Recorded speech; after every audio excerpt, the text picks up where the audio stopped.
When worlds collide, the morning fog still clung to the streets of Portland when Oliver Hayes pushed open the door to Riverside Cafe, his daughter Ruby's small hand tucked safely in his own. The smell of fresh coffee and cinnamon rolls greeted them like an old friend. This cafe had become their Saturday ritual, a small slice of normalcy in a life that felt like constantly treading water. Oliver's paint-stained jeans and worn flannel jacket told the story of late nights, spent creating murals under highway overpasses. Trying to make art that mattered even when nobody seemed to notice, Ruby bounced ahead to their usual corner table, her backpack covered in homemade patches and doodles. At 7 years old, she had inherited her father's artistic soul, but thankfully not yet his worries about rent and grocery bills. Oliver watched her spread out her coloring book with fierce concentration, her tongue poking out slightly as she selected the perfect shade of purple. These quiet moments together were everything to him. Worth more than any gallery opening or critic's praise, the unexpected arrival. The atmosphere shifted when the door opened again. Oliver felt it before he saw who entered. Conversations seemed to pause mid-sentence. The barista straightened behind the counter. Even the espresso machine seemed to quiet its hissing. Damian Cross walked in wearing a perfectly tailored charcoal suit that probably cost more than Oliver's monthly rent. His dark hair was styled with casual precision, and his presence commanded attention without demanding it. Portland's tech community knew him as the brilliant founder of NextGen Solutions, the company that had revolutionized cloud computing and made him a billionaire before 30. Oliver's stomach dropped. They had not seen each other in nearly 6 years, not since graduation day at Reed College, when their paths had diverged so dramatically. Oliver remembered standing in his cheap graduation robe while Damian posed for photos with venture capitalists already throwing money at his startup idea. That was the day Oliver had quietly slipped away, knowing he did not belong in that glittering future. But now, Damian was walking directly toward his table. His blue eyes locked on Oliver with an intensity that made Oliver's heart pound against his ribs. The cafe seemed to hold its collective breath. Ruby looked up from her coloring, sensing the change in energy. Oliver wanted to run, to grab his daughter and disappear before this moment could unfold. His hands trembled as he reached for his coffee cup, trying to appear casual even though panic flooded through his veins. "The public declaration, Oliver Hayes," Damian said, his voice steady, but carrying an emotion Oliver could not quite identify. "I need to say something I should have said years ago." Oliver shook his head quickly, his voice coming out harsher than intended. "Not here. Please, not now." But Damian did not move. He stood beside their small table, while other customers openly stared, phones already being pulled from pockets. Ruby looked between the two men with wide, curious eyes. Oliver felt exposed, as if every failure and struggle of the past years was suddenly visible under harsh fluorescent lighting. He was acutely aware of his secondhand clothes, the paint permanently embedded under his fingernails, the hole in his sneaker that he kept meaning to repair with duct tape. "I've spent 6 years building a company," Damian continued, his voice carrying across the now silent cafe. "I've made more money than I know what to do with. I've been on magazine covers and keynote stages, but none of it means anything because I've spent every single day thinking about you, about the way you saw the world differently than everyone else, about your laugh when you thought nobody was listening, about how you made me want to be better than I was." Oliver's face burned with humiliation. This could not be happening. Not in front of Ruby, not in front of strangers who would film this and share it across social media within minutes. He stood abruptly, his chair scraping loudly against the floor. His hands moved automatically, gathering Ruby's crayons and shoving them into her backpack with shaking fingers. "Ruby, we need to go," he said, his voice tight with barely controlled emotion. The weight of the past Ruby's lower lip trembled as she looked up at her father. She did not understand why they were leaving so suddenly, why her daddy looked so upset. Oliver hated himself for disrupting her peaceful morning, but staying felt impossible. He could feel every eye in the cafe watching them, judging them, recording them. His pride, already battered by years of financial struggle and single parenthood, felt like it was crumbling completely. "Please listen," Damian said quietly. But Oliver was already guiding Ruby toward the door. They stepped out into the cool Portland morning, the fog now lifting to reveal weak sunlight. Oliver walked quickly, Ruby having to jog slightly to keep up with his longer strides. His mind raced with questions and anger. Why would Damien do this? What gave him the right to walk back into Oliver's life and make such a spectacle? Did he think his money and success gave him permission to disrupt the fragile peace Oliver had built for himself and his daughter? Behind them, inside the cafe, Damien stood alone by the abandoned table. He looked down at the coloring book Ruby had left behind in the rush to leave. A half-finished drawing of a family holding hands stared back at him. His executive assistant Natalie appeared at his elbow, phone already buzzing with notifications. "Sir, it's already trending online," she said softly. "The video is everywhere." Damien nodded slowly, his jaw tight. He had known this would be messy. He had prepared for the media storm and the business implications. What he had not fully prepared for was the look of betrayal and hurt in Oliver's eyes. That look would haunt him more than any negative press coverage ever could. Memories of better days that night. After Ruby finally fell asleep, clutching her favorite stuffed rabbit, Oliver sat alone in their small apartment. The space was cramped but filled with love and creativity. Ruby's artwork covered the refrigerator and most of one wall. Oliver's own paintings leaned in stacks against the corners, pieces he hoped to sell someday when the right opportunity came along. The furniture was mismatched, collected from thrift stores and curb alerts, but it was theirs. He pulled out his old laptop, the one held together with electrical tape, and against his better judgment searched for Damien's name. The internet exploded with articles and analysis. Tech billionaire's coffee shop confession. Damien Cross declares love for mystery man. Portland cafe becomes site of viral moment. Oliver's own face, caught in that moment of shock and distress, stared back at him from multiple screens. But it was the older photos that made Oliver's breath catch. Pictures of Damien receiving awards, shaking hands with presidents and celebrities, standing in front of his company's gleaming headquarters. In every photo, despite the smile, despite the obvious success, there was something distant in Damien's eyes. A loneliness that Oliver recognized because he saw it in his own mirror every morning. Oliver's mind drifted back to Reed College, 2 late nights in the art studio where he had worked on his senior thesis. Damien had often appeared around midnight, taking a break from his computer science projects. They would talk for hours about everything and nothing. Oliver had never quite understood why someone like Damien, already clearly destined for greatness, would want to spend time with a struggling art student who could barely afford his textbooks. The scholarship secret the next morning brought an unexpected visitor. Jasper Quinn, Oliver's old friend from college, showed up at the apartment with coffee and bagels. Jasper had done well for himself as an architect, designing sustainable housing projects around the Pacific Northwest. He still made time for their friendship, though Oliver sometimes felt like a charity case in comparison to Jasper's success. "We need to talk," Jasper said. Settling onto Oliver's threadbare couch, Oliver was instantly wary. "If this is about what happened yesterday, I don't want to discuss it. It's related, but not what you think." "I'll read." Jasper took a breath. "Do you remember your senior year when you almost had to drop out? When your mom got sick and you couldn't afford both her medical bills and tuition?" Oliver felt his chest tighten. That had been the darkest period of his life. Watching his mother battle cancer, while simultaneously facing the reality that his dreams of finishing college were slipping away. Then, miraculously, an anonymous scholarship had appeared.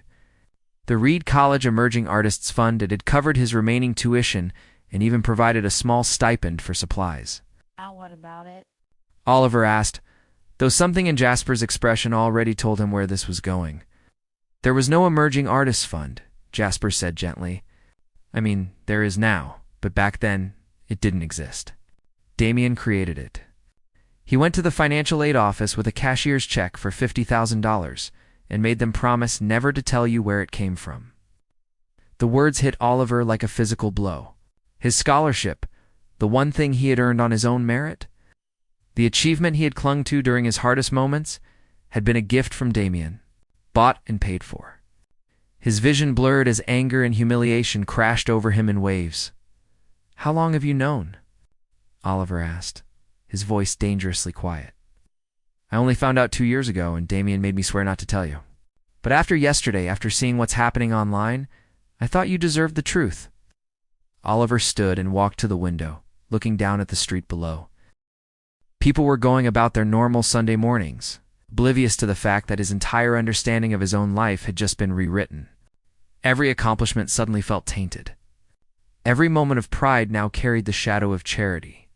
He had built his sense of self on the belief that he had finished college through his own determination and talent. Now even that was a lie. Ruby's innocent wisdom Ruby wandered out from her bedroom, rubbing sleep from her eyes. She climbed onto the couch next to Jasper, who automatically put an arm around her. Oliver watched them, his heart aching.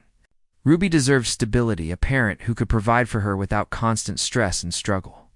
Instead, she had him. A father who was apparently so incapable that even his college achievements had required a wealthy benefactor. Daddy looks sad, Ruby observed with the blunt honesty of children. Just thinking. Sweetheart, Oliver managed, forcing a smile he did not feel. Later, after Jasper left and Ruby was occupied with her toys, Oliver found himself staring at his phone. Damien's private number was still saved in his contacts from years ago. He had never deleted it, though he could not say why. His thumb hovered over the call button, pulled by the need for answers, and pushed away by pride that refused to bend. Instead, he opened his laptop again and began to paint digitally, something he did when traditional supplies were too expensive. The image that emerged was chaotic and angry, all sharp edges and clashing colors. A figure reaching out across an impossible divide, another figure turning away. Oliver poured his confusion and hurt into the piece. Not sure if it was art or therapy. Across the city in his glass and steel penthouse, Damien stood at floor-to-ceiling windows. Overlooking the Willamette River, the lights of Portland spread out before him like a circuit board. Beautiful and impersonal. Natalie had compiled a report on the media fallout. It was not good, but it was not as catastrophic as it could have been. His board of directors was concerned, but willing to wait and see how things developed. None of that mattered. What mattered was that Oliver now knew about the scholarship. If Jasper had done as Damien suspected he might. The look on Oliver's face at the cafe had told Damien everything he needed to know. He had wounded the man he loved by trying to help him. By believing that money could solve problems without consequences. By not understanding that Oliver's pride was not something to be managed or worked around but respected. Damien picked up his phone and pulled up the video that had gone viral. He watched himself confess his feelings while Oliver's face cycled through shock, hurt, and anger. Watched Oliver gather his daughter and flee. The video had been viewed millions of times, shared across platforms. Analyzed by strangers who knew nothing about their real story, he had waited 6 years to tell Oliver the truth. Now he wondered if he had just guaranteed he would have to wait forever. The confrontation 3 days passed in a blur of media, tension that Oliver could not escape. His phone rang constantly with numbers he did not recognize. Reporters camped outside his apartment building until the landlord threatened to call the police. Ruby's school had to implement new security measures to keep photographers away from the playground. Oliver felt like his privacy was being stripped away piece by piece. All because Damien Cross had decided to make a spectacle of feelings Oliver had never asked for. On Wednesday evening, Oliver stood outside the towering glass building that housed Next Gen Solutions headquarters. The structure reached 30 stories into the Portland sky, all sleek lines and reflective surfaces that seemed to reject the gray clouds gathering overhead. Oliver felt small standing before it, just another struggling artist about to confront a man who literally owned the skyline. But anger had been building inside him for days. It needed somewhere to go. The lobby was all marble and chrome, with a reception desk that looked like it belonged in a modern art museum. The security guard looked up from his monitors, recognition flickering across his face. Of course, he knew who Oliver was. Everyone in Portland knew who he was now, thanks to that viral video. I need to see Damien Cross, Oliver said, trying to keep his voice steady. Do you have an appointment? The guard's tone was professional, but doubtful. Tell him Oliver Hayes is here. He'll see me. 5 minutes later, Oliver was in an elevator, climbing toward the penthouse executive floor. His reflection stared back at him from the polished steel walls. He looked out of place in his paint-splattered jacket and faded jeans, but he refused to feel shame about it. This was who he was. Damien needed to understand that no amount of money or grand gestures could change the fundamental differences between their worlds. The elevator doors opened, directly into Damien's office. A space so large it could have housed 3 families comfortably. Floor-to-ceiling windows offered a panoramic view of Portland, Mount Hood visible in the distance. Damien stood with his back to the elevator, hands in his pockets, shoulders tense. He turned slowly when he heard Oliver step out. "You bought me," Oliver said without preamble, his voice shaking with controlled fury.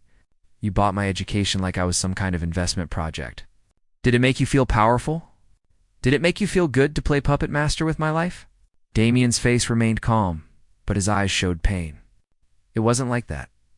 "Then what was it like?" Oliver demanded, stepping closer. "Explain to me how secretly paying my tuition was anything other than you deciding I was too pathetic to succeed on my own." The truth revealed. Damien moved to his desk, pulled open a drawer, and retrieved a folder. He held it out to Oliver, who took it with trembling hands. Inside were documents, emails, photocopies of checks, but also photographs. Pictures of Oliver from college that Oliver had never known existed. Oliver presenting his senior thesis, concentrating so intensely on his canvas that he was oblivious to the camera. Oliver laughing with friends outside the student union. Oliver asleep in the library, head pillowed on his arms, surrounded by art history books. "I took these," Damien said quietly. "I know how that sounds, but I couldn't help myself. You were the most alive person I had ever met. While everyone else at Reed was trying to figure out who they were supposed to become, you already knew exactly who you were. You saw beauty in everything. You made me want to see the world the way you did." Oliver's hands shook as he flipped through the photographs. There were dozens of them, a secret chronicle of his college years taken by someone who had been watching him with careful attention. "When your mother got sick," Damien continued, "I saw you trying to hold everything together. You stopped sleeping. You stopped eating properly. You were going to leave school, and I couldn't let that happen. Not because I thought you were pathetic, Oliver. Because you were brilliant, and the world needed your art. I needed your art. Even if you never looked at me the way I looked at you. You should have told me," Oliver said. But his voice had lost some of its sharp edge. "Would you have accepted help if you knew it came from me?" Damien asked. "Would you have let me give you anything?" Oliver wanted to say yes, but honesty stopped him. He knew himself well enough to admit that his pride would have made him refuse. He would have dropped out rather than accept what he would have seen as charity from someone he barely knew. "You still should have told me eventually," Oliver said, setting the folder down on Damien's desk. "You let me believe for years that I had earned something on my own merit. Do you know what that scholarship meant to me? It was proof that I had value beyond what my bank account said, and it was all a lie." Damien crossed the space between them, stopping just close enough that Oliver could see the exhaustion in his eyes. "It wasn't a lie.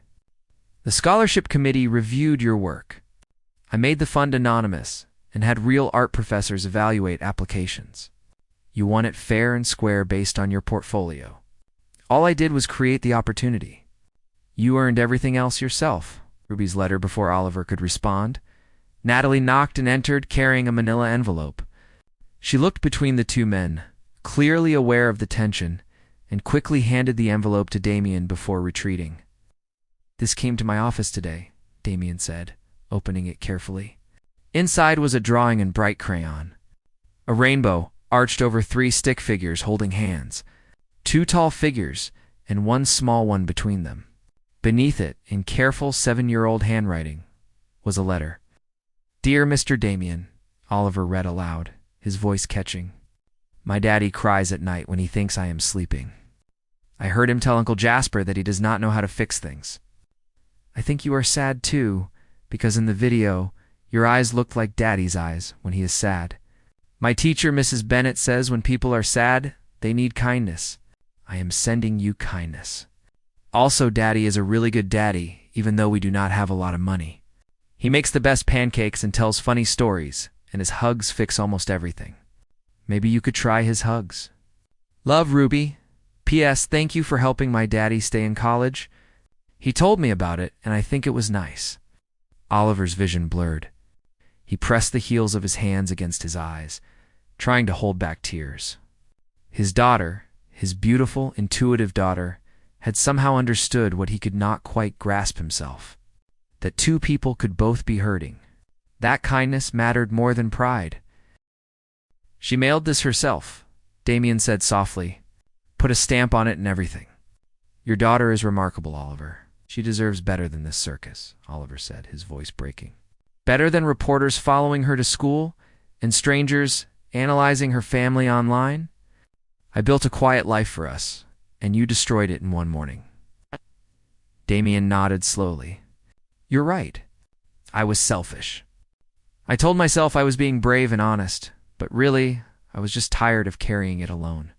I dumped my feelings on you without considering what it would cost you and Ruby. I'm sorry." The apology hung in the air between them. Oliver looked at the drawing again, at Ruby's careful rendering of a family she had never had. Her mother had left when she was 2, unable to handle the demands of parenthood and the reality of life with a partner who chose art over financial stability. Ruby had no memories of her, only the family she imagined might exist somewhere. "I need time," Oliver finally said, "to process all of this, to figure out what I even feel underneath all the anger and embarrassment." "Take all the time you need," Damien replied. "I'll have my PR team shut down the media attention. I'll make a statement that we're old friends, nothing more, and ask everyone to respect your privacy. I'll do whatever it takes to give you your life back." Oliver moved toward the elevator, then paused. "The scholarship fund? The Emerging Artist Fund? Does it still exist?" "Yes. It supports 5 students every year now, all evaluated on merit by independent judges. I never interfered after yours." Oliver nodded slowly. "That's good. That's really good." He pressed the elevator button, then turned back one more time. "Damien, for what it's worth, I'm sorry too. Sorry that you spent 6 years carrying feelings you thought you couldn't share. That must have been lonely." The elevator doors closed on Damien's surprised expression, and Oliver descended back to ground level, back to his regular world. But something had shifted. The anger was still there, but it had cracked enough to let other feelings seep through. Confusion, curiosity, and underneath it all, a tiny spark of something that might have been hope. The community center Saturday. Morning found Oliver at the Bridgetown Community Center, a converted warehouse where he taught free art classes to neighborhood kids. This was his real passion, the work that made the warehouse shifts and delivery driving worthwhile. 15 children sat at long tables covered with protective plastic, working on various projects with donated supplies. Ruby sat among them, helping the younger kids when they got frustrated.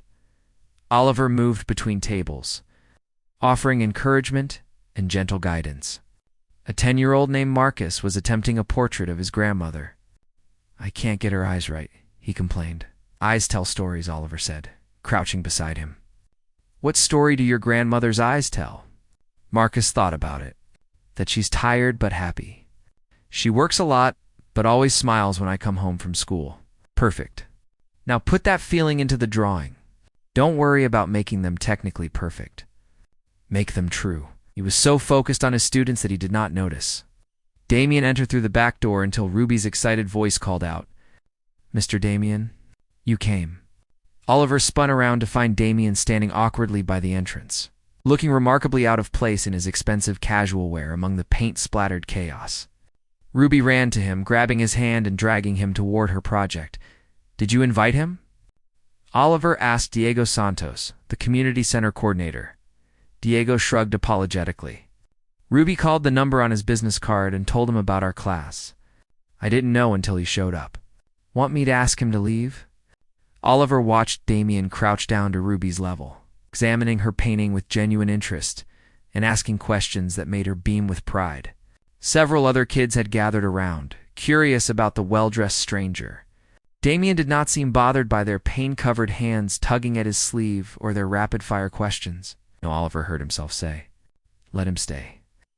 An hour later, Damien sat at the end of one table with his sleeves rolled up and paint on his hands, attempting to follow instructions from an 8-year-old girl named Keisha about proper watercolor technique. He was terrible at it, his brushstrokes clumsy and his color mixing creating muddy browns instead of the vibrant purples he was aiming for. But he was trying, really trying, and laughing at his own mistakes in a way that made him seem more human than billionaire.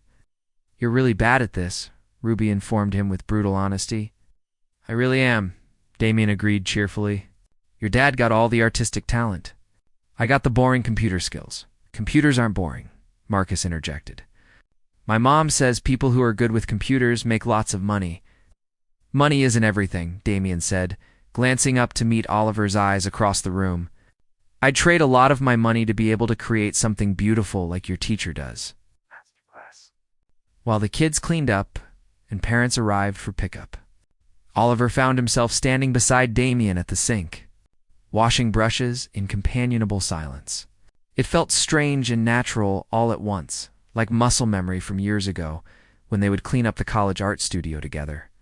"Diego mentioned you're always short on supplies," Damien said carefully, "and that the center might lose its lease next year because the building owner wants to develop the property." Oliver tensed immediately. Don't what? "Don't swoop in with your money and try to fix everything. This place runs on community donations and volunteer work. That matters. The struggle matters because it keeps us connected to the people we serve." Damien was quiet for a moment, scrubbing dried paint from a brush. "What if I told you I wasn't trying to fix anything? What if I just wanted to help without taking over?"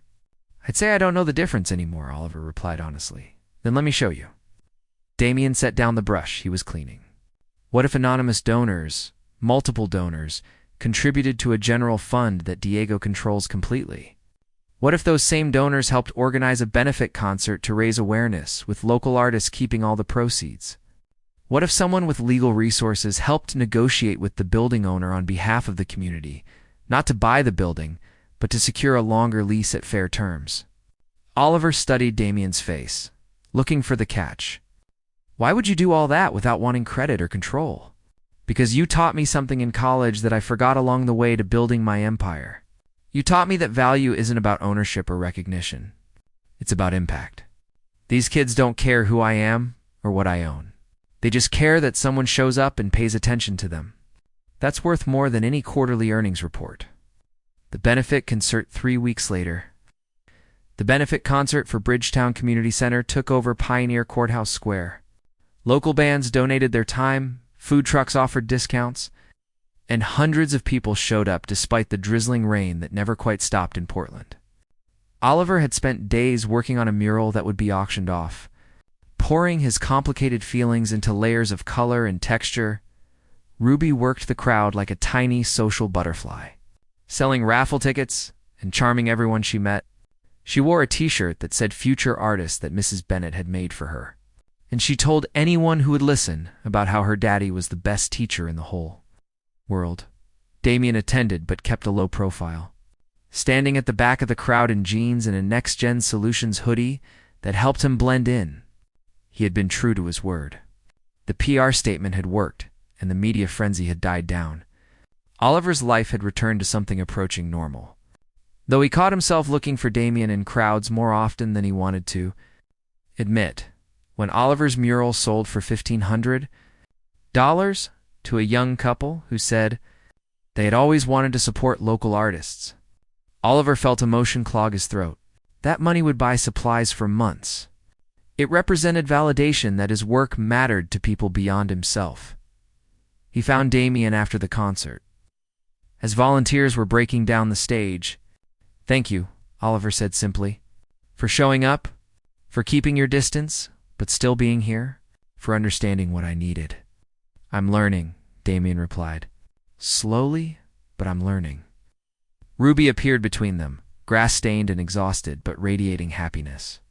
"This was the best day ever. Can we do it again next year?"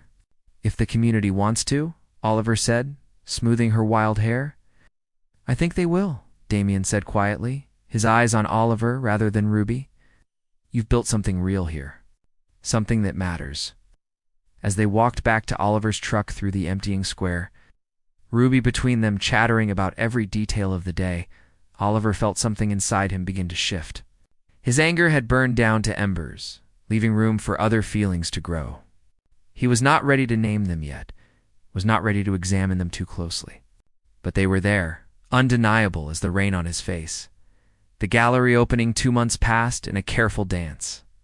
Damien attended Oliver's community classes sometimes, always sitting in the back, never presuming to help unless asked. Oliver found himself texting Damien occasionally, sharing funny things Ruby said or asking advice about navigating the art world that Damien seemed to understand better than expected. They were building something fragile and new, something that did not have a name yet but felt important. Then came the phone call that changed everything. A small gallery in the Pearl District wanted to feature Oliver's work in a group show, highlighting local artists. It was not a solo exhibition, but it was a real gallery with real collectors. Oliver had dreamed of this moment for years, and now that it was here, he felt paralyzed by fear. What if nobody comes? He confessed to Jasper over coffee. What if they come but hate everything? What if I'm not actually talented, and I've just been deluding myself? What if you're brilliant and everyone sees it? Jasper countered. What if this is the beginning of everything you've worked for? The opening night arrived, with unseasonably warm weather for November. Oliver stood in the gallery wearing the one decent button-down shirt he owned, watching people mill around examining paintings by 5 different artists. His work occupied one wall, 6 pieces that represented his evolution as an artist over the past 5 years. He had included the digital painting he created after learning about the scholarship, the angry piece full of sharp edges. It had evolved in the weeks since, new layers added as his feelings became more complex. Ruby stood beside him in a new dress that Oliver definitely had not bought, holding his hand tightly. She had appointed herself his emotional support person, squeezing his fingers whenever he looked too nervous. Then Damien arrived and Oliver's breath caught. He wore a simple dark suit with no tie, his hair slightly disheveled as if he had run his hands through it nervously. He carried a small bouquet of sunflowers, Ruby's favorite. But what stopped Oliver's heart was the expression on Damien's face as he looked at Oliver's paintings. He moved slowly from piece to piece, studying each one with an intensity that made Oliver feel exposed. When Damien reached the digital painting, the angry one that had transformed into something more nuanced, he stood for a long time. Oliver had titled it, "Bridges Under Construction." It showed 2 figures on opposite sides of a chasm, but between them scaffolding had begun to appear, the beginning of a structure that might someday connect them. "It's you and Mr. Damien," Ruby whispered loudly. Pointing at the painting, several people nearby turned to look, recognition dawning on their faces. Oliver felt panic rise, afraid that this moment would turn into another spectacle. But Damien simply crouched down to Ruby's level. "Your daddy is incredibly talented," he told her seriously. "He sees things other people miss, and helps us see them too. That's a special gift." "I know," Ruby said proudly. "That's why I love him best in the whole world." "Me too, Damien," said quietly. The words clearly meant for Oliver even as he spoke to Ruby. The evening progressed in a blur. 3 of Oliver's pieces sold, including Bridges Under Construction, which went to an anonymous buyer for more money than Oliver had made in the past 6 months. Critics from local art publications approached him, asking about his process and influences. Gallery owners handed him business cards, expressing interest in his future work. But Oliver barely registered any of it.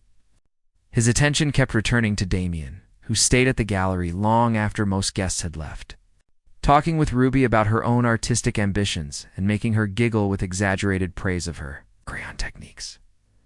The hospital at 11:30 that night. Oliver's phone rang with a number he did not recognize. His heart seized with immediate parent terror, even though Ruby was asleep in the next room. "But it was not about Ruby, Mr. Hayes. This is Providence Portland Medical Center. Your mother has been admitted. She listed you as her emergency contact." The words blurred together after that. "Heart attack. Stable but serious. Come as soon as possible." Oliver stood frozen in his tiny kitchen, the phone still pressed to his ear after the nurse had hung up. His mother, who had beaten cancer 5 years ago. His mother, who lived 2 hours away and insisted she was fine every time he called. His mother was in the hospital, and he needed to get there. But Ruby was asleep, and he had no one to call at midnight on a Thursday. His fingers moved without conscious thought, pulling up Damien's number. Oliver. Damien's voice was alert despite the late hour. What's wrong? My mother is in the hospital. I need to go to her, but Ruby is asleep, and I don't have anyone who can watch her. And I can't wake her up to drag her to a hospital in the middle of the night. The words tumbled out in a panic. Where are you? Damien asked, and Oliver could hear movement in the background. You don't have to come. I shouldn't have called. I just needed to tell someone, and Oliver's voice cracked. Oliver, where are you? I'm already in my car. 20 minutes later, Damien arrived at Oliver's apartment building. Oliver had packed a bag with shaking hands, written down emergency numbers and Ruby's schedule, laid out her school clothes for the morning. He was spiraling into logistics to avoid feeling the terror that his mother might die before he could get to her. Damien took the list from Oliver's hands and set it aside gently. Ruby will be fine. I will take care of her. Go be with your mother. You've never watched a kid before, Oliver said, even as he grabbed his keys. Then I'll learn quickly. Ruby can teach me. She's good at that. Damien placed both hands on Oliver's shoulders, forcing eye contact. Your mother needs you. Let me do this. Let me help in a way that actually matters. Oliver nodded, not trusting his voice. He scribbled down the hospital name and room number, then left before he could second-guess himself. The drive to Salem passed in a blur of fear and prayer to a God he was not sure he believed in anymore. His mother looked small in the hospital bed, hooked up to monitors that beeped rhythmically.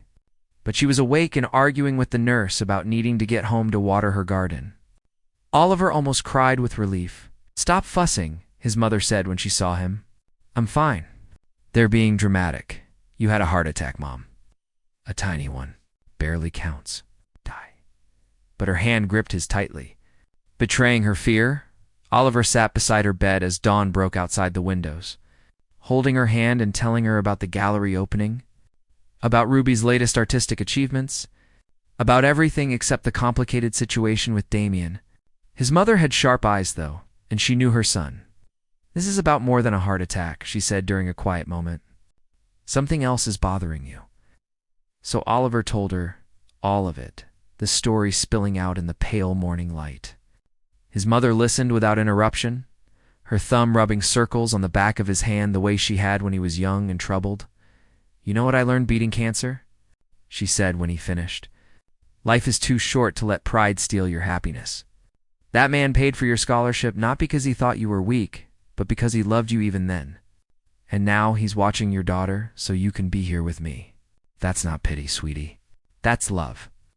I'm scared, Oliver admitted. Scared of trusting someone and having them leave, like Ruby's mom did. Scared of Ruby getting attached and being hurt. Scared that I'm not enough for someone like him. The only question that matters, his mother said firmly, is does he make you want to be brave?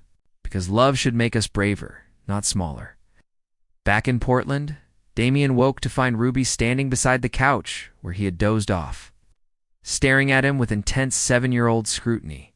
Sunlight streamed through the apartment windows, and for a moment he panicked, unsure what time it was or what he was supposed to do next. You're still here, Ruby said, sounding surprised and pleased. I promised your dad I would stay. Do you want breakfast? They made pancakes together, or rather Ruby supervised while Damien followed her detailed instructions. The results were lumpy and slightly burned, but Ruby declared them perfect. Over breakfast, she asked him questions with the directness only children possess. Do you love my daddy? Damien set down his fork carefully.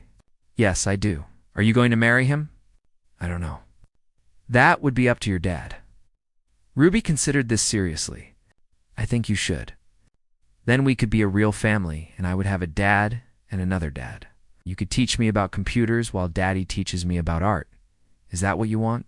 Damien asked gently. I want Daddy to stop being sad at night, Ruby said simply. I want him to smile the way he smiled when he saw you at the gallery. I want us to not worry about money so much. But mostly I just want him to be happy. Damien felt his throat tighten. This child, with her enormous heart and clear vision, saw what he and Oliver had been dancing around for months. Love was not complicated. Fear made it complicated. When Oliver finally returned that afternoon, exhausted but relieved with the news that his mother would recover, he found his apartment transformed. The dishes were done, laundry was folded, and Ruby's homework was completed and waiting on the table. Damien and Ruby sat together on the floor, building an elaborate city out of blocks, while Ruby explained her vision for including an art museum and a park where people could paint outside. "Hey," Oliver said softly from the doorway. Both heads turned toward him. Ruby jumped up and ran to hug him, talking rapidly about everything she and Mr. Damien had done.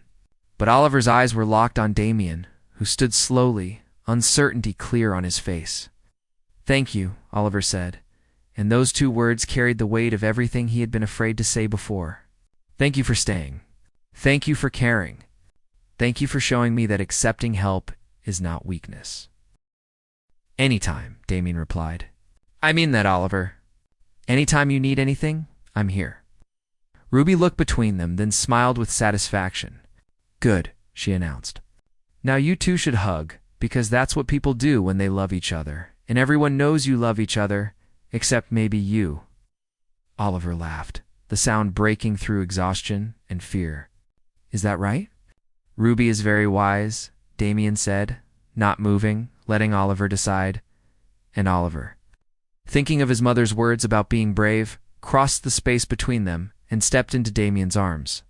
The hug was careful at first, tentative, years of walls still present. But then Oliver let himself relax into it. Let himself feel the solid warmth of another person who wanted to hold him up rather than hold him back. Damien's arms tightened around him, and Oliver realized his mother was right. Love should make us braver. The charity gala. 6 weeks after the night Damien stayed with Ruby, Oliver found himself standing in front of a mirror in his apartment. Adjusting a bow tie that Jasper had helped him knot, the Pacific Northwest Tech Charity Gala was the social event of the season. Bringing together billionaires, politicians, and influencers to raise money for STEM education programs, Damien had invited him weeks ago, but Oliver had only agreed yesterday. Pushed by Ruby's enthusiastic insistence that Daddy needed to wear fancy clothes and dance. The tuxedo was rented, and Oliver felt like an imposter wearing it. But when Damien arrived to pick him up, the look on his face made every moment of self-consciousness worth it. "You look incredible," Damien said, standing in the doorway like he had forgotten how to move. Ruby appeared behind Oliver, wearing her pajamas and a huge grin. "Daddy is handsome. You should tell him that more, Mr. Damien." "I will," Damien promised, his eyes never leaving Oliver's face. "I definitely will." Mrs. Bennett from next door arrived to watch Ruby for the evening. Oliver kissed his daughter goodbye with a mixture of excitement and nerves.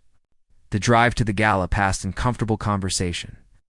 Damien's hand finding Oliver's in the car and holding on like he needed the connection as much as Oliver did. The venue was breathtaking, a historic mansion overlooking the Columbia River Gorge, lit with thousands of tiny lights that made it look like something from a fairy tale. Luxury cars lined the driveway, and people in evening gowns and tuxedos climbed the steps. Laughing and greeting each other with the ease of those who belonged in such spaces, Oliver felt his confidence waver as they approached the entrance. These were Damien's people, the social circle where billion-dollar deals were made over champagne and small talk. Oliver's knowledge of technology began and ended with keeping his ancient laptop running. His idea of networking was chatting with other parents at Ruby's school pickup. "Hey," Damien said softly, stopping them before they entered. "You belong here as much as anyone. More than most, actually, because you create beauty instead of just consuming it.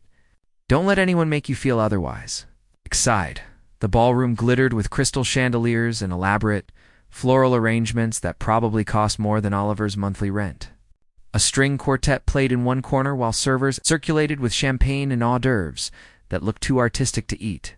Oliver accepted a glass of champagne just to have something to hold, watching Damien navigate the crowd with practiced ease. People gravitated toward Damien, wanting his attention, his advice, his investment. But Damien kept Oliver close, introducing him as Oliver Hayes, one of Portland's most talented emerging artists, in a tone that dared anyone to question his presence. Most people were polite, asking surface questions about his work before moving on to more important conversations. Oliver did not mind. He was content to observe, to watch this side of Damien's life that existed so far from his own. Then Graham Pierce appeared, cutting through the crowd with the confidence of someone who had never been told no. Pierce ran a rival tech company and had a reputation for ruthless business practices and even more ruthless social commentary. He looked Oliver up and down with barely concealed contempt. "Damien Cross," Pierce said loudly enough to draw attention. "Quite the companion you've brought this evening. Slumming it with local talent now? I suppose every billionaire needs a pet project to make themselves feel philanthropic." The conversations around them faltered. People turned to watch, sensing drama. Oliver felt heat flood his face, humiliation making his hands shake. This was exactly what he had feared, being reduced to a charity case in front of people who already thought he did not belong. Damien's expression went cold in a way Oliver had never seen before. "Careful, Pierce. You're about to say something you'll regret, am I?" Pierce smiled cruelly. "We all saw the video from the coffee shop. The great Damien Cross, making a spectacle over some struggling artist with a kid. Tell me, does he know you've been quietly buying his paintings through intermediaries for years? Or is that secret you're still keeping?" Oliver's world tilted. He looked at Damien, searching for denial, but found only guilt written across his face. "Is that true?" "Oliver, let me explain," Damien started. But Pierce was not finished. "3 paintings in the last 2 years alone, purchased through anonymous buyers. I only know because I bid against one of your shell companies at auction. You've been propping up his career just like you propped up his education. When will you learn that some people are meant to struggle? It builds character." The crowd had grown larger. Phones were undoubtedly recording. Oliver felt like he was back in that coffee shop, exposed and ashamed. Except this time, he was dressed in borrowed finery that made the humiliation somehow worse. "You're pathetic, Pierce," said a voice from the crowd. And Oliver turned to see a woman in an elegant red gown stepping forward. He recognized her as Sharon Chen, CEO of a major renewable energy company. "You've spent 20 years coasting on your father's money while attacking anyone who actually earns their success. Oliver Hayes doesn't need Damien's money to be talented. I've seen his work at community shows and it's remarkable. The only reason I haven't commissioned him myself is because I didn't know he took private commissions." "Neither did I," added another voice. "Martin Rodriguez, a prominent art collector. But after tonight, I'll be visiting his studio. Anyone who can make Graham Pierce this threatened must be doing something right." The support was unexpected, but it did not erase the sting of Damien's deception. Oliver set down his champagne glass carefully, afraid his shaking hands would drop it. "I need air," he said quietly. He walked toward the terrace doors, ignoring Damien calling his name. Outside, the night air was cold and sharp, clearing his head. He gripped the stone railing, looking out at the river, reflecting moonlight below. Behind him, he heard the doors open and close. "Don't," Oliver said without turning around. "Don't tell me you were trying to help. Don't explain how you were being supportive. Just tell me the truth. How many of my sales over the years were actually you?" Damien's voice was heavy with regret. "For paintings total? Out of dozens you've sold legitimately. Oliver, you have to understand, I saw your work at community shows, and it was extraordinary. But you were pricing it too low, undervaluing yourself because you were desperate for any sale. I bought a few pieces at fair market value. What collectors actually pay for work of that quality? The rest of your sales were real, earned by your talent alone. You don't get to decide what fair market value is for my work," Oliver said, finally turning to face him. "You don't get to intervene every time you think I'm struggling. I'm 30 years old, Damien. I've been taking care of myself and Ruby for years. We're not your responsibility." "I know that," Damien said, frustration creeping into his voice. "But watching someone you love struggle when you have the means to help is torture. What was I supposed to do? Stand by and let you undervalue your brilliance because pride told you to?" "Yes." Oliver's voice rose. "Yes, that's exactly what you were supposed to do. Because my struggles made me who I am. They taught me resilience and resourcefulness and how to create meaning without money. Every time you secretly intervened, you robbed me of the chance to prove I could succeed on my own terms." Damien ran a hand through his hair, destroying its careful styling. "So what are you saying? That I should have let you drop out of college? Let you sell paintings for a fraction of their worth? Let you and Ruby go without? We were never going without, Oliver said fiercely. We had enough. Maybe not by your standards, but we had love and creativity and purpose. Those matter more than money, but you've never understood that because you measure everything in dollars.